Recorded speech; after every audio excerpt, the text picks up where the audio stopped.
নমস্কাৰ আপোনালোকৰ মাজলৈ মই আজি এডিআৰই গ্ৰেড 3 গ্ৰেড 4 পদৰ কিছুমান মোষ্ট ইম্পৰ্টেণ্ট কুৱেশ্যন আনিছোঁ। ভিডিঅ'টো সম্পূৰ্ণকৈ চাব আৰু ইউটিউবত চালে মোৰ চেনেলটো ছাবস্ক্ৰাইব কৰিব আৰু ফেচবুকত চালে পেজটো ফ'ল' কৰিবলৈ নাপাহৰিব।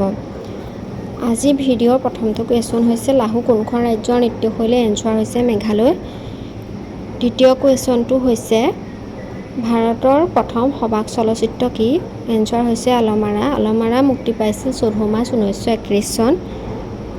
কুৱেশ্যন তৃতীয়টো হৈছে আন্দামান নিকোবৰ দ্বীপপুঞ্জৰ ৰাজধানী কি? এনচাৰ হৈছে পোৰ্ট ব্লেয়াৰ। চতুৰ্থ কুৱেশ্যনটো হৈছে ভাৰতৰ আধুনিক নৃত্যৰ পিতৃ হিচাপে কাক জনা যায়? এনচাৰ হৈছে উদয় শংকৰ। পঞ্চম কুৱেশ্যনটো হৈছে বছৰত লোকসভাৰ কিমানটা অধিৱেশন অনুষ্ঠিত হয়? এনচাৰ হৈছে 3টা। বাজেট, মনচুন আৰু উইণ্টাৰ ছিজন। কোন ঠাইক কুইন অফ ডেকন নামে বুলি কোৱা হয়? পুনেক কুইন অফ ডেকন বুলি কোৱা হয়।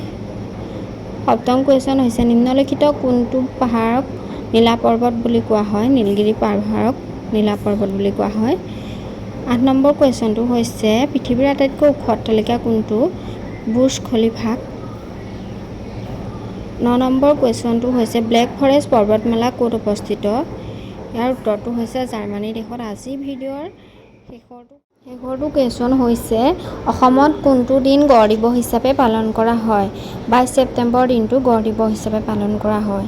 আজিৰ ভিডিঅ'টো ইমানেই। ভিডিঅ'টো চাই ভাল পালে লাইক, কমেণ্ট, শ্বেয়াৰ কৰিবলৈ নাপাহৰিব।